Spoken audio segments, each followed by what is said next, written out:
Giro de notícias da semana antes de começar o programa. Vasco sonha com a volta de Allan Kardec. Opa! Será que tem alguém lá no Vasco que assiste ao Sobre Vasco? Abração pra você, meu chapa. E traz logo o Kardequinho, vai. Nenê lança conta no Twitter chinês. Olha a pilha errada, Nenê. O que você quer fazendo graça pra China? Para com isso antes que dê ruim. Foca no Vascão. Renato Kaiser está de saída do Vasco. O cara era joia da base, promessa e tudo mais. E acaba tendo que levar seus talentos lá para o interior de São Paulo. Mas tudo bem, com Riascos no elenco, falta espaço para promessas da base, não é mesmo? E bora começar o Sobre Vasco.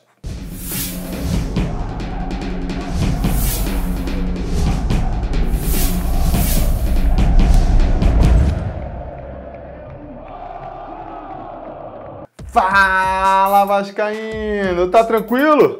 Tá favorável? Viemos de um ano em que estávamos 100% para uma semana em que ficamos 33,33%.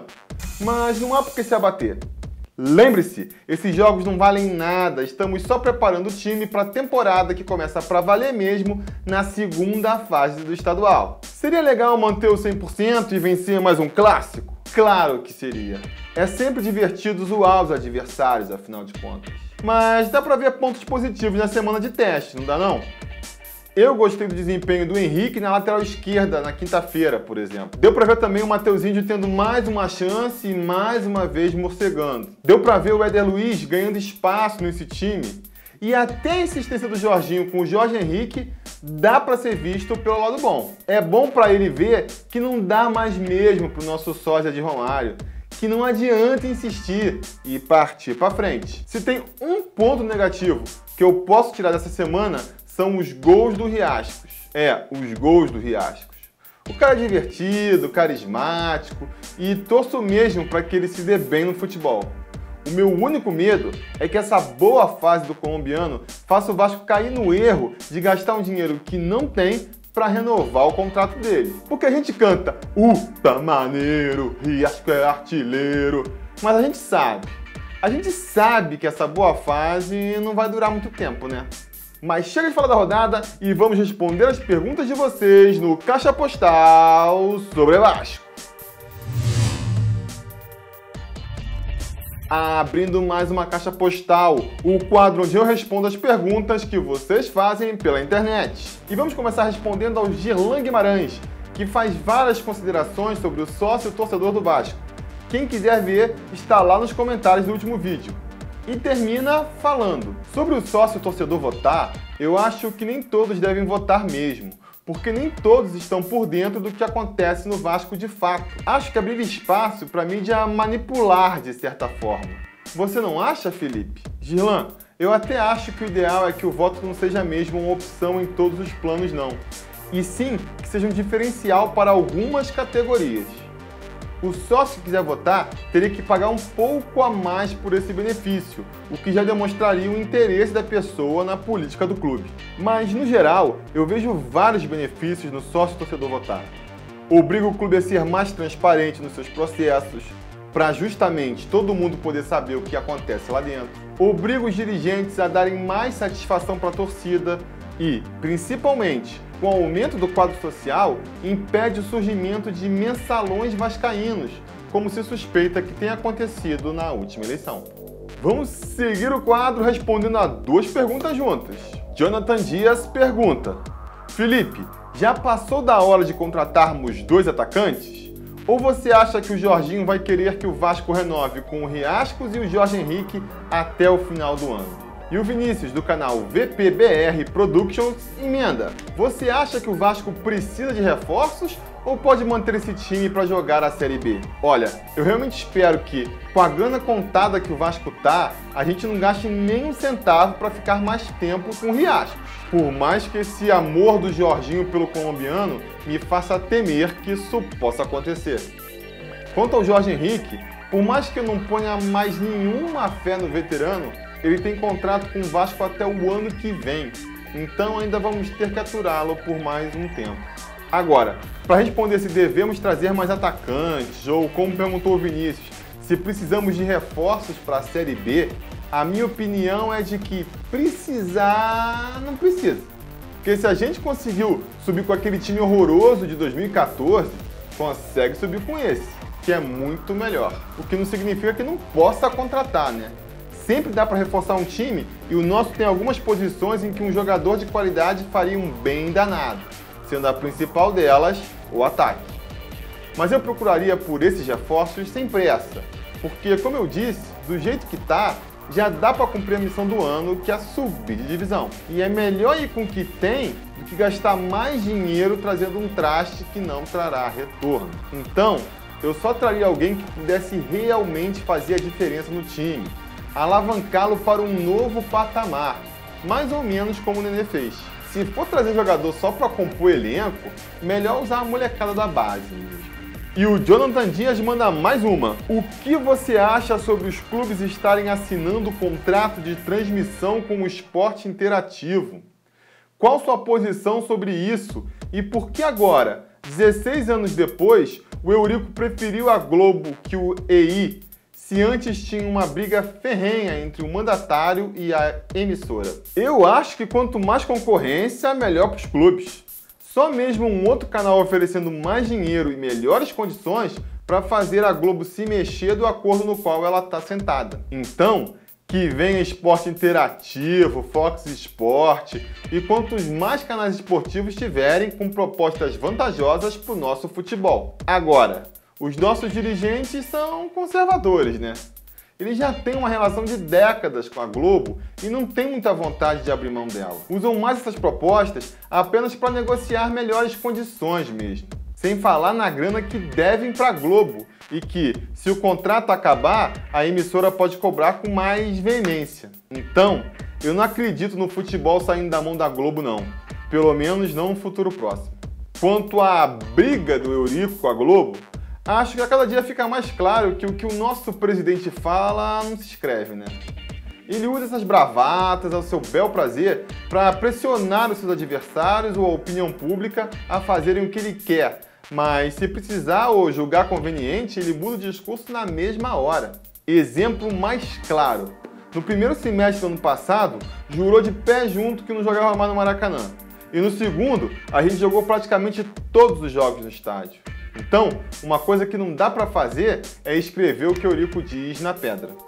Finalmente, Jonathan Dias pergunta: Felipe, como o Vasco vai conseguir atrair patrocínios e investidores se não vive uma constante no futebol brasileiro e alterna campanhas regulares e péssimas, nem chegando em boas? Visto que o Campeonato Carioca não vale muita coisa aí, em âmbito nacional, nosso time está muito atrás da maioria dos outros times. Clubes de São Paulo, Minas Gerais e do Sul, que conseguem contratar craques nacionais e internacionais. E o máximo que o Vasco consegue trazer é um medalhão velho e sem espaço nos outros clubes. Como fazer o clube crescer dentro dessa política atual? O Vasco é uma marca, como gostam de dizer os marqueteiros esportivos de hoje, que tem uma coisa que poucos outros clubes têm. Está entre as 5 maiores torcidas do país e tem penetração nacional. Isso significa dizer que temos um potencial muito forte e, portanto, a gente nem precisa fazer uma campanha muito boa para atrair investimentos. Basta o Vasco se mostrar estruturado, seguro e bem planejado para os investidores terem a segurança de que podem colocar o dinheiro sem ter a certeza de que ele vai escorrer pelo ralo.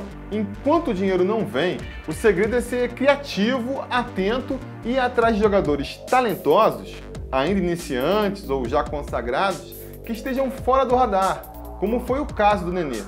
Porque brigar de frente com os outros clubes que você citou, realmente, hoje não dá não. E se eu até acho que o Eurico tem vivência de futebol e malandragem para conseguir esse segundo tópico, atrair bons jogadores que estejam fora do radar, infelizmente eu acho difícil de, com ele, o Vasco se estruturar e passar a imagem de clube estruturado, o que também é importante, para voltar a atrair investidores de peso. Fevereiro já virou passado e agora é hora de escolhermos os melhores do mês aqui no Sobre Vasco. Nessa temporada, como vocês pediram, além do melhor gol do mês, nós vamos também escolher o craque da galera, aquele que vocês acham que foi o melhor jogador do Vascão no período. Ano passado, quem ganhou o título de melhor gol de fevereiro foi o Rafael Silva por esse gol contra o Tigres. Estão lembrados? E esse ano, os indicados a melhor gol do mês são 1. Riascos contra o Madureira. 2. Andrezinho contra o Madureira.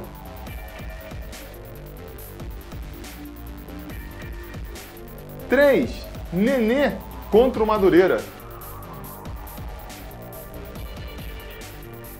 4. Riascos de novo contra o Madureira. 5. Nenê contra o América.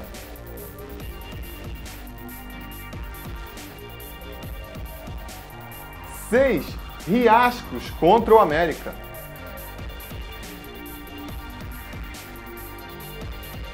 7. Rodrigo contra o América.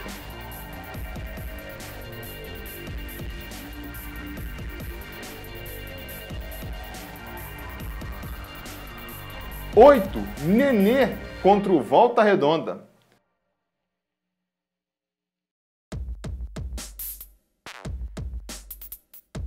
9. Thales contra o Volta Redonda.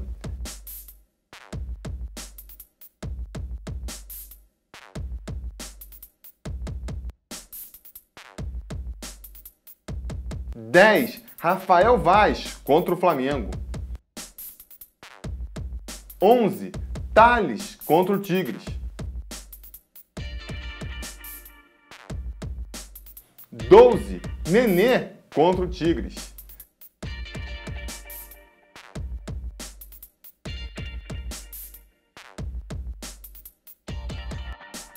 13. Riascos contra o Friburguense.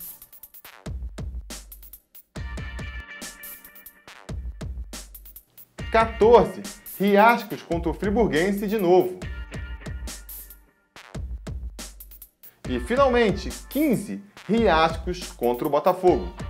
Vocês podem votar em qual gol acham o melhor do mês e qual jogador merece o título de craque da galera do mês no Google Forms, cujo link eu vou deixar aí embaixo na descrição desse vídeo. Responde lá que semana que vem a gente diz os vencedores. Então é isso, pessoal. Antes de partir, só vamos deixar a pergunta da semana. Para você, o Vasco precisa contratar um jogador? Se sim, em qual posição e quem? Grava um vídeo e manda para sobrevasco@gmail.com que no próximo programa a gente mostra a opinião de alguns de vocês aqui. E terça-feira que vem, às 11h30 da manhã, a gente volta falando mais do nosso querido Vascão. Até lá, saudações vascaínas!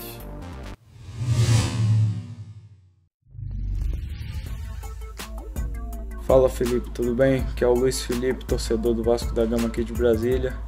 E, cara, baseado no seu último vídeo sobre o programa de sócios torcedores, concordo bastante com o que você falou sobre o fato do programa de sócio não ter assim, umas exclusividades boas para os torcedores de fora do estado, o que acaba tornando o programa pouco atrativo para a gente, né? Infelizmente o Vasco é muito raro o Vasco jogar aqui em Brasília. Ano passado só jogou uma vez contra o São Paulo aqui, então acaba que fica um pouco inviável pagar esse preço todo para um programa que não vai dar tanta vantagem para a gente, entendeu? Então acho que o Vasco poderia, por exemplo, fazer um evento aqui anual, trazendo ídolos do Vasco, da história, trazendo até mesmo os jogadores, quem sabe, para fazer um evento, uma movimentação assim para o sócio torcedor, né? Acabar sendo um programa gratuito para esse sócio torcedor. E até mesmo exclusividade, assim, uma certa prioridade nos jogos. Quando o Vasco vier pra jogar aqui, eu sei que é raro, mas quando vier a gente tem uma prioridade, porque realmente das últimas vezes que eu vi o Vasco jogar aqui no novo Mané Garrincha, né? Inclusive na Série B em 2014, a gente não teve nenhuma prioridade a não ser na compra antecipada de ingressos, o que não favorece a gente mais uma vez, porque não são jogos de alta procura, né? Então, é isso aí. Obrigadão pela atenção. Abraço.